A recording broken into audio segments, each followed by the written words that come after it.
मग आता तुम्ही सांगा का शेठजी आणि चायवाले काका हे का पित नाही आहेत? मग तुम्हीच एक काम करा, तुम्हीच पिऊन दाखवा की.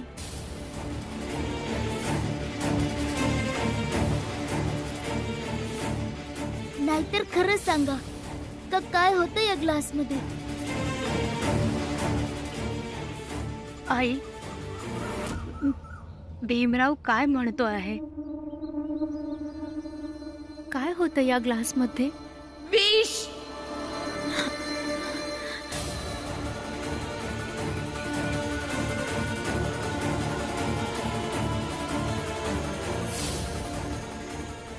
हो, विष जे मी तुला पाजून मारून टाकणार होते.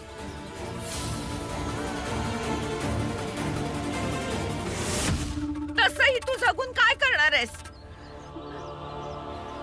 त्यापेक्षा तू मेलीस तर बरं आहे.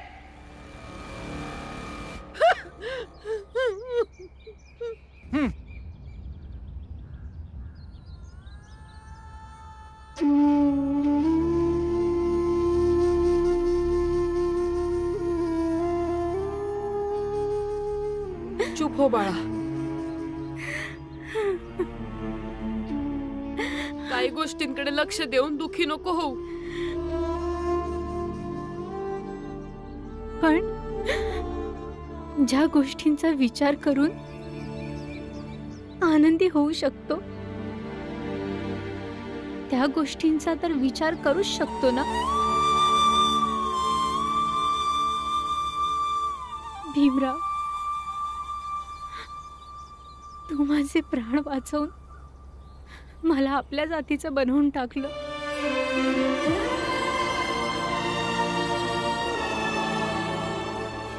त्या जातीतून निघाल्यानंतर, या जातीत आल्यानंतर खूप चांगलं आणि हलकं वाटतं आहे आता मला.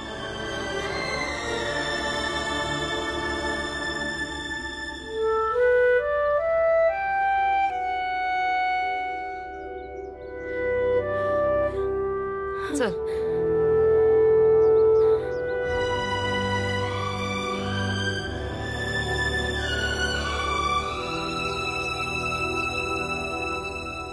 परंतु तिचं मरण खूप आवश्यक होतं. पण हे कामही नाही करू शकलात तुम्ही लोक.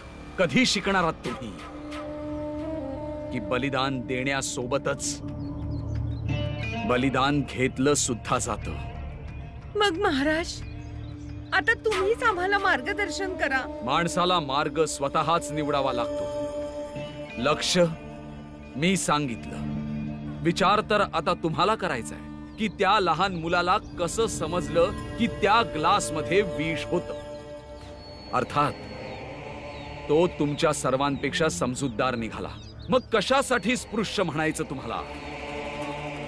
आणि जर स्पृश्य आहात तर त्याची जबाबदारी घ्या. माहित होतं की तुम्ही हेच सर्व समजवत असणार. एक आईकडून तिचं मातृत्व घेऊन तिच्या हातात यश देताय. आणि ज्या लोकांना आपल्या आणि आपल्या परिवाराकडे लक्ष देण्यासाठी कामावर गेलं पाहिजे ती लोक तुमचं प्रवचन ऐकतायत. मूर्ख मुला, तू जो इकडे वारंवार येत असतोस ना, एखाद्या दिवशी असाच गायब होऊन जाशील. संपवून टाकला जाशील. मी फक्त हे सांगायला आलोय का लक्षात ठेवा का तुम्ही लोकांच्या श्रद्धेसोबत खेळत आहात. तुम्हाला वाटतं का तुम्ही देवाचे प्रतिनिधी आहात म्हणून तुम्ही जे बी चुकीचं बरोबर बोलता सांगता ते हे लोक ऐकून घेतात, त्यावर अंमल करतात. पण ज्या दिवशी या चमद्यांना समजेल ना का तुम्ही यांना भावल्यांसारखं खेळवताय, तेव्हा ही लोक त्या दिवशी धर्माच्या आणि जातीच्या त्या भिंतींना ज्यांना तुम्ही यांच्या चारही बाजूला उभी केली आहे त्या तोडून टाकतील. मग हे आणि आम्ही एक होण्यापासून तुम्ही नाही थांबवू शकणार.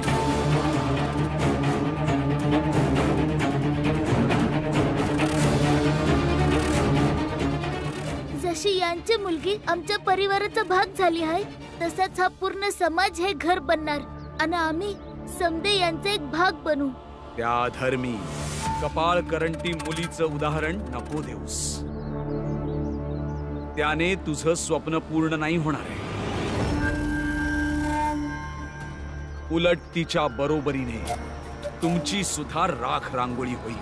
तर मग मी माझ्या स्वप्नाला लोकांचे स्वप्न बनवणार आणि ते लोक हे स्वप्न पूर्ण करतील. आणि आम्हाला संपवणं एवढं सोपं नाही आहे.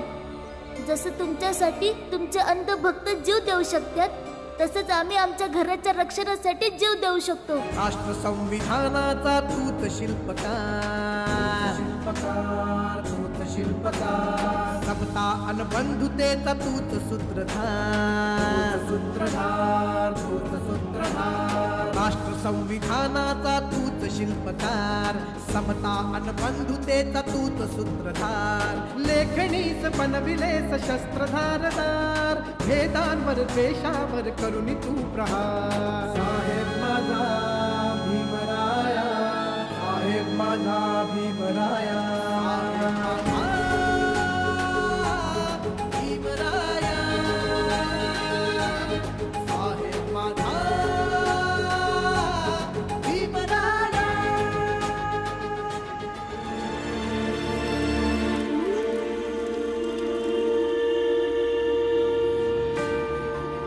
नाही जगायचंय मला, नाही राहायचंय मला अशा ढोंगी लोकांसोबत. मी एक विधवा आहे, जिने आधी एक विधवेचं रूप घेण्यासाठी नकार दिला होता आणि मग समाजाच्या विरोधात जाऊन प्रेम केलं.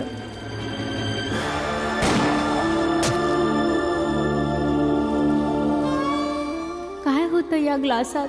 विष, जे मी तुला पाजून मारून टाकणार होते. भीमराव, तू माझे प्राण वाचवून मला आपल्या जातीचं बनवून टाकलं.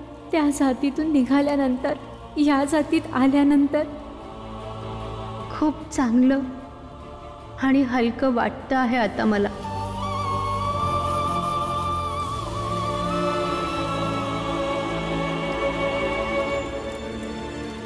बाळा, हे बघ, रात झाली. जा, जाऊन झोप आता. बाबा, तुम्हाला एक गोष्ट विचारू?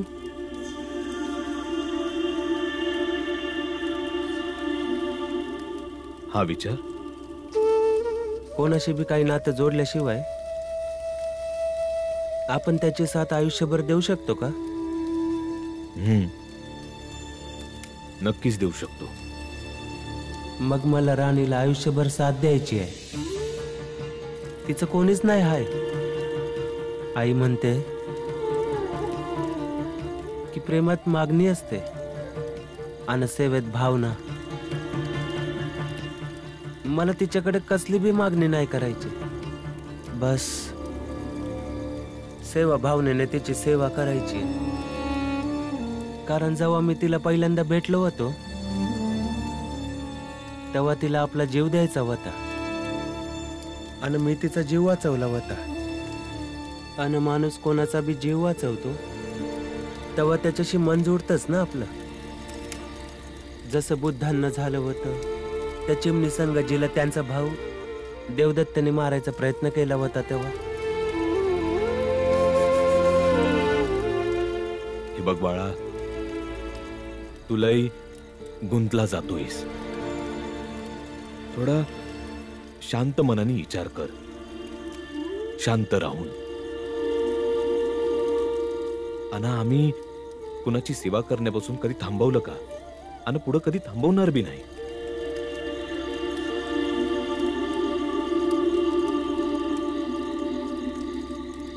बाळा, उठ. हे दूध राणीला जाऊन दे. यात तेच औषध टाकली हाय जे तू बनवून ठेवली होती तिच्यासाठी. तुझी आई म्हणत हाय रे तुला, यात काय बी चुकीचं नाही हाय. अन कोणाची सेवा करण्यापासनं मी आणि तुझे बाबा का रोखतील? चल चल, उठ. उठ.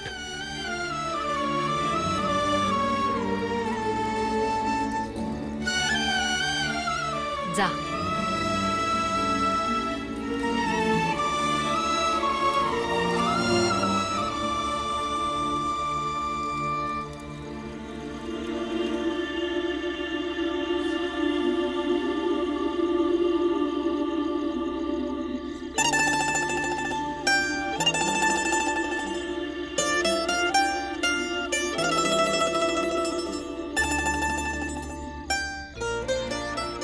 काय करतेस तू?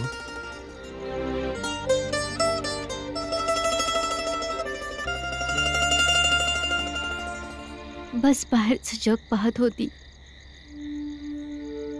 जे माझ्यासाठी किती निष्ठुर झालं आहे. त्या जगात माझं आपलं कोणीच राहिलं नाही. पर या जगात तुझे लय लोक आपलेसे झालेत. जसे तुम्ही.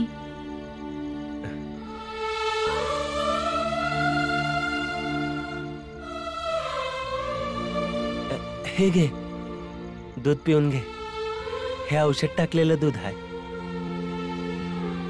घाबरू नगस, यात विष नाही आहे. विष असलं तरीही पिणार.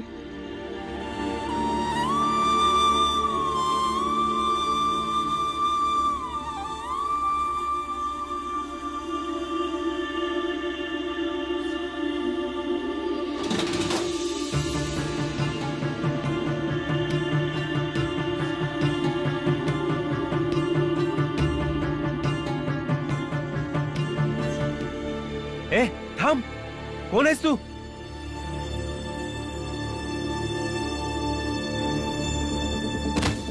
थांब. ए कोण आहेस तू? सांग मला, काय करत होतास तू इथं? अरे सोड मला.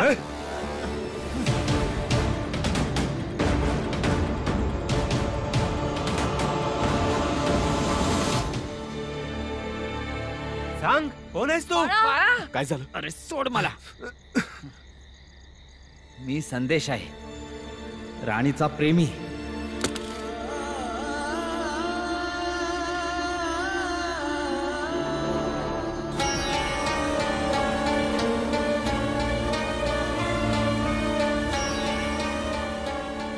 तिला भेटायला आलो होतो. मला माहिती पडलं की ती तुमच्याकडे राहते, तर तिला इथून घेऊन जाण्यासाठी आलो होतो. संदेश,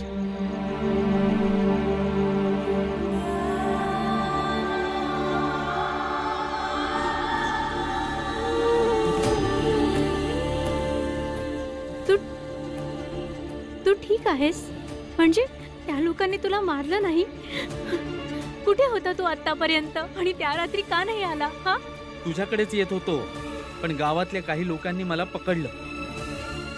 नंतर मला खूप मारलं आणि मग नदीत फेकून दिलं. कसा तरी वाचलो मी, आणि जेव्हा येण्यालायक झालो तेव्हा तुला शोधत शोधत इथे आलोय. आता कसा आहेस तू?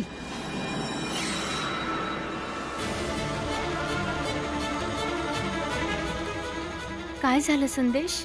तू असा दूर का जातो आहेस? हा, चला आपण दोघे इथून कुठेतरी दूर जाऊया. या समाजापासून, इथल्या लोकांपासून खूप दूर. हा, मी इथे आलो होतो तुला घेऊन जाण्यासाठीच, पण आता तुझ्यासोबत नाही जाऊ शकत मी.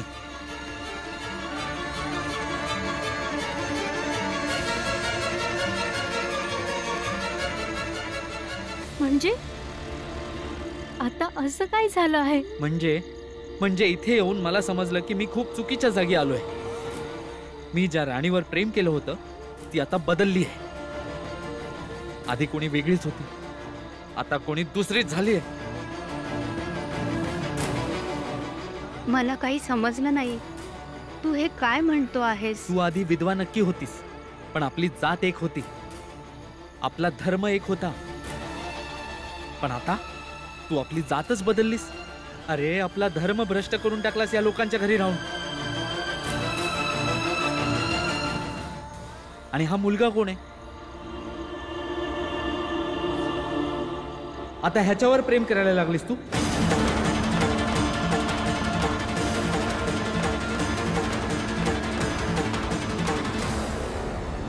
हे काय बोलतो आहेस तू? हा, काहीतरी लाज बाळग. आज जर मी तुझ्या समोर उभी आहे ते यांच्यामुळेच. यांनी माझे प्राण वाचवले आहेत, आणि तू यांनाच घेऊन माझ्यावर आरोप लावत आहेस. आणि कोणत्या जाती धर्माची गोष्ट करतो आहेस तू? माझ्या आपल्या जाती धर्माच्या लोकांनी इथे येऊन मला माहित नाही किती वेळा त्रास दिला आहे. अरे माझे स्वतःचे वडील, त्यांनी मला गोळी मारून माझे प्राण घेऊ पाहिले. माझ्या सख्या आईने मला विष पाजण्याचा प्रयत्न केला आहे. हे जात धर्म सर्व ढोंग आहे. हे बघ राणी, मी माझ्या प्रेमासाठी प्रत्येक गोष्टीत तडजोड नाही करू शकत. थांब. जर तू हिच्यावर खरंच प्रेम करत असशील तर या समध्या गोष्टींना काहीच अर्थ नाही आहे. या गोष्टीला अर्थ आहे, प्रत्येक गोष्टीला अर्थ आहे. संदेश, तू कुठे जातो आहेस? राणी, संदेश, मला सोड. संदेश, नको जाऊ. तुझं असं बाहेर जाणं ठीक नाही अशा तऱ्हेनं. राणी, मी समजू शकते, पण जर त्यांना यायचं नसेल तर तुमच्या थांबवण्याने बी नाही थांबणार.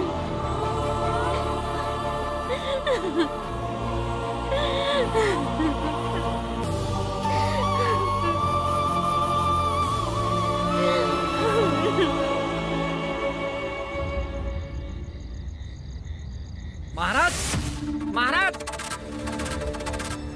महाराज, महाराज. काय झालं?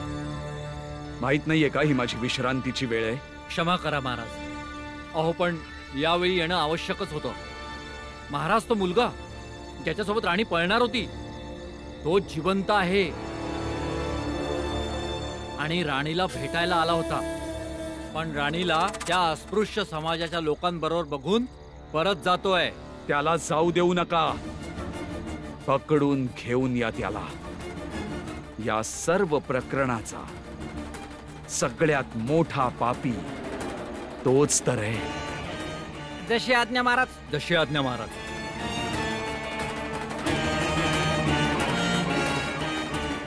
धर्माच्या विरोधात जाण्याची शिक्षा तर त्याला मिळायलाच पाहिजे. तो चालला गेला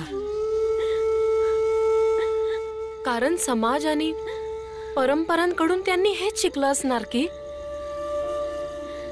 अस्पृश्य जातीच्या लोकांच्या सावलीपासूनही दूर राहायचं असतं.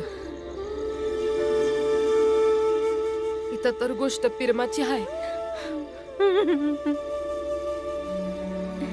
एका विधवेच्या आयुष्यातून मुक्त होणे भलेही माझा स्वार्थ होता, पण विश्वास होता की त्याचं प्रेम समाजाच्या सर्व मान्यतांपेक्षा मजबूत असणार. परंतु नाही, त्यांनी प्रेमाच्या वर जात पात आणि धर्माला मानलं.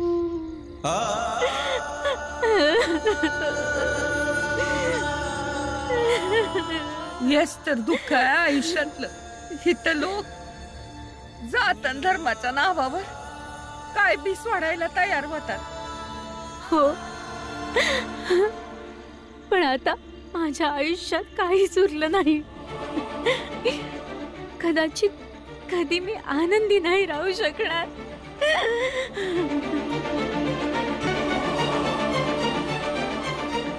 मी त्याला विनंती करून समजून बुजून आणायचा प्रयत्न करतो.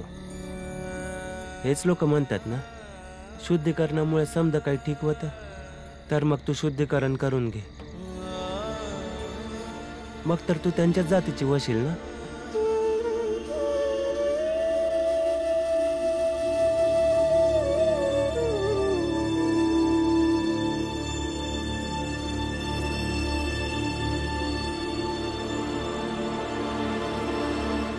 बाबा, एक गोष्ट समजावा ना. बोल. एक प्रेम करणारा व्यक्ती विधवेसाठी बनवलेले धर्माविरुद्ध तर गेला, पण त्याच धर्माच्या अस्पृश्यतेच्या रूढी विरोधात नाही गेला.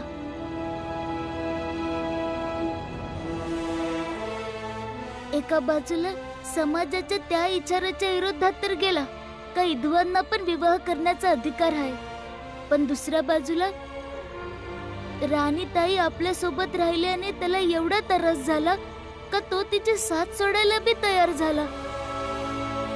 बाबा, एक व्यक्ती हे कसं ठरवते का त्याला कोणाच्या पक्षात राहायचं आहे आणि कोणाच्या पक्षात नाही?